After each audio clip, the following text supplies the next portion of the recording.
আমি কোনো নতুন কথা কোৱা নাই। আপোনালোকে সকলোৱে জানে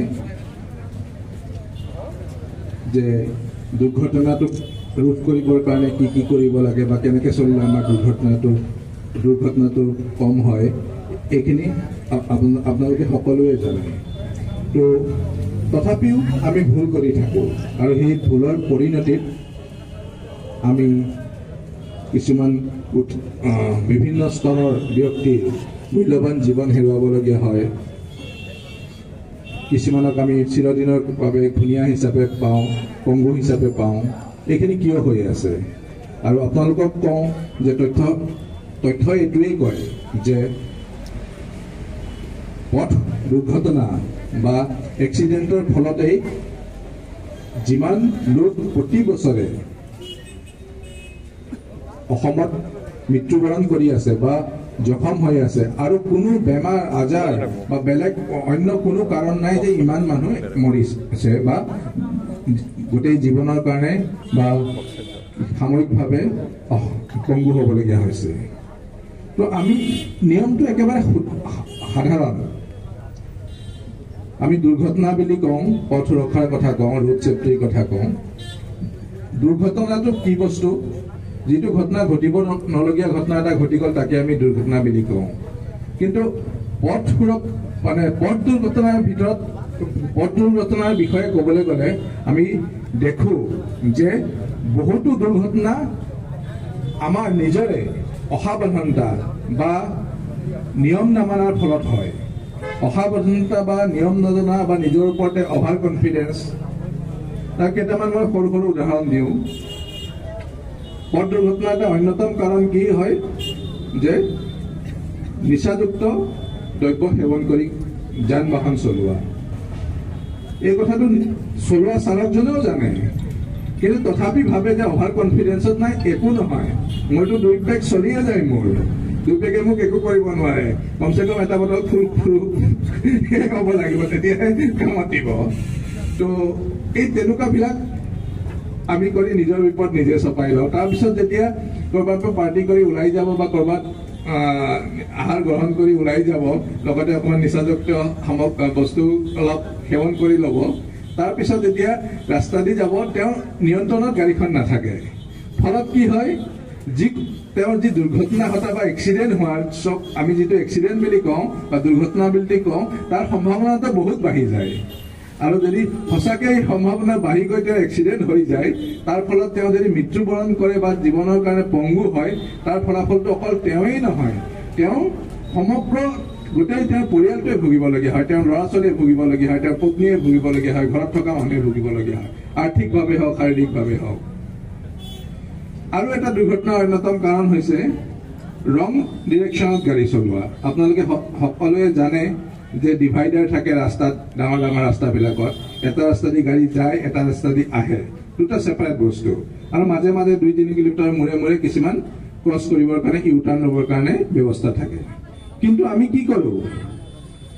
আমি কওঁ যে আমাৰ দোকানখনটো এই ওচৰতে আছে, মোৰ ঘৰটোতো এই ওচৰতে, মই 2 কিলোমিটাৰ ঘূৰি গৈ 3 মিনিট সময় 2 মিনিট সময় কিয় ক্ষতি কৰোঁ? বা গাড়ীত 1 কিলোমিটাৰৰ ৰাস্তা কিয় তেলটো পৰোঁ? মই ইফালে শ্বৰ্টকাট মাৰি দিওঁচোন, একো নহয়। মই আজি 20 বছৰ তেনেকৈ কৰি আছোঁ, 10 বছৰ তেনেকৈ কৰি আছোঁ, কোনেও নেদেখে, না পুলিচে দেখিব, না ট্ৰেন্সপৰ্টে দেখিব, না CCTV কেমেৰা আছে, কোনেওতো নেদেখে, ঠিকেই। কিন্তু দুৰ্ঘটনা এইটো দেখি যায় কেতিয়াবা কেতিয়াবা। আৰু আমাৰ হাতত তথ্য মতে যিখিনি দুৰ্ঘটনা হৈছে আৰু সেই দুৰ্ঘটনাৰ ফলত মানুহৰ মৃত্যু হৈছে, তাৰ প্ৰায় 25% এই অপজিট ডিৰেকশ্যনৰ পৰা অহাৰ ফলত হৈছে। 25% ধেমালি নহয়। তাত যদি আমি হিচাপ কৰোঁ, কমচে কম যোৱা বছৰতে যদি অকল বৰপেটা ডিষ্ট্ৰিক্টৰ কথা কোৱা যায়, মৃত্যু হোৱা সংখ্যাৰ 25% মাত্ৰ প্ৰায় 30 জনমান মানুহ এই নিজৰ ভুলটোৰ কাৰণে মৃত্যুমুখত পৰিছে। তাৰ ওপৰতে তেওঁলোকে বহুতে কি কৰে যে হেলমেট নিপিন্ধে, বা প্ৰথমজনে পিন্ধিলেও, চালকজনে পিন্ধিলেও তেওঁৰ লগত যিজন উঠি আহে তেওঁ নিপিন্ধে। ফলত কিবা এটা অঘটন ঘটিলে তাৰ ফলত যি মৃত্যুৰ হাৰ বা জখমৰ পৰিমাণটো বাঢ়ি যোৱাৰ সম্ভাৱনাটো বহুত বেছি হৈ যায়। এতিয়া হেলমেটে নিজাববীয়াকৈ দুৰ্ঘটনা ৰোধ কৰিব নোৱাৰে, কিন্তু হেলমেট পিন্ধি চলোৱাৰ পিছত যদি এটা দুৰ্ঘটনা হয়, তাৰ এটলিষ্ট মানুহটো মৰাৰ পৰা বাচাৰ সম্ভাৱনা বহুত থাকে বা বহুতৰ এটা কনচেপ্ট থাকে মাইকী মানুহে কি হেলমেট পিন্ধিব মৃত্যুৱে জানো মাইকী মতাক চিনি পায় কিন্তু চবেই মৰিব লাগিব অলপ আগতীয়া হৈ যাব ভগৱানে নকৰক আল্লাই নকৰক কিন্তু কৰিব কি আমি সেইবিলাকত গুৰুত্ব নিদিওঁ আমি ভাবো চলি আছে চলি যাব কিন্তু সদায় চলি নাথাকে কেতিয়াবা তাত ষ্টপ হৈ যায় আৰু ফুল ষ্টপ হৈ যায় আৰু এটা শোকাবহ পৰিণতি হয় ঠিক তেনেকে আমি যদি ড্ৰাইভ কৰোঁ চাৰিচকীয়া চলাওঁ নিশ্চয় আমি ছিট বেল্ট লগাব লাগে যে ছিট বেল্টটো এটা ছেফটি ফিচাৰ এই ছিট বেল্ট লগোৱাৰ ফলত দুৰ্ঘটনা এটা ঘটিলেও আপুনি বহুত পৰিমাণে তাৰ দ্বাৰা দুৰ্ঘটনাৰ ক্ষয়ক্ষতিটো বহুত পৰিমাণে হ্ৰাস পায় মৃত্যুৰ সংখ্যা হ্ৰাস পায় জখমৰ পৰিমাণ কম পায় আৰু উপযুক্ত সময়ত উপযুক্ত চিকিৎসা পালে নিশ্চয় মানুহজন সুস্থ সবল হৈ উঠে তো সেইকাৰণে কৈ থকা হয় যে মদ খাই গাড়ী চলাব নালাগে দুচকীয়া বাহন পৰিধান কৰিলে চলালে হেলমেট পৰিধান কৰিব লাগে পিন্ধিব লাগে লগত অকল চলোৱাজনে নহয় লগৰজনেও দুজনতকৈ বেছি বাইকত উঠিব নালাগে বা স্কুটিত উঠিব নালাগে কাৰণ বাইকখন দুজনৰ কাৰণেহে 10জনৰ কাৰণেতো নহয় 10জনে অৱশ্যে বেলেগ বেলেগ সময়ত চলাব পাৰিব কিন্তু 3-4জনে একে সময়তে উঠিব নোৱাৰে তো এইখিনি কিয় কোৱা হয় ছিট বেল্ট পিন্ধিবলৈ কিয় কোৱা হয়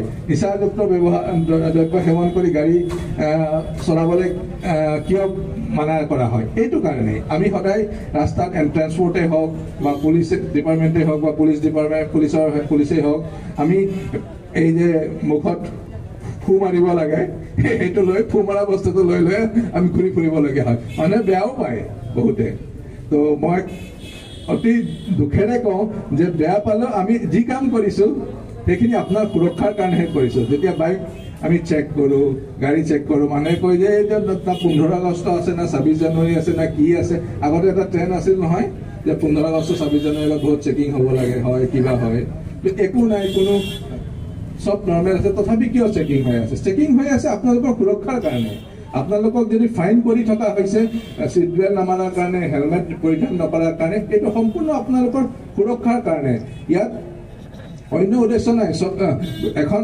চৰকাৰ চলিবৰ কাৰণে ফাইনৰ টকাৰে চৰকাৰ নচলে ফাইনৰ টকাৰে যিমান ফাইনৰ টকা উঠে চৰকাৰখনৰ এদিনৰ খৰচত তাতকৈ বহুত বেছি তো এইখিনি কথা আমি হৃদয়ঙ্গম কৰিব লাগিব আমি নিজে উপলব্ধি কৰিব লাগিব আৰু আমি জানাতো জানো আৰু জনা আৰু কৰাৰ মাজত ভুল থাকে নহয় মোৰ আগত প্ৰণামী ভাৰদ্বাজ ডিএছপি হেডকোৱাৰ্টাৰ বৰ্ডাৰে এটা ধুনীয়া কথা কৈছে যে আমি যেনেকৈ ঘৰৰ পৰা ওলালে মোবাইলটো ল'বলৈ কেতিয়াও নাপাহৰোঁ নহয় কাৰণ এইটো মোবাইলটো লাগিবই কাম নথকা মানুহৰ কাম এটাই মোবাইলটো চাই থকা তো সেইকাৰণে মোবাইলটো আমি সদায় লৈ থাকোঁ কিন্তু হেলমেটটো আমি নলওঁ আৰু কেতিয়াবা লয় মানুহে হেলমেটটো থাকে স্কুটিৰ চিটৰ তলত থাকে বা হাতত থাকে বা ক'ৰবাত ওলমি থাকে কাৰণ কেতিয়াবা যদি দূৰৰ পৰা চেকিং দেখে কিবা দেখে যে হেলমেটটো পিন্ধি ল'ব নহ'লে চেকিং নহ'লেতো বাচি গ'লো চেকিংটো কি চেকিংটো মানুহে কৰি আছে কিন্তু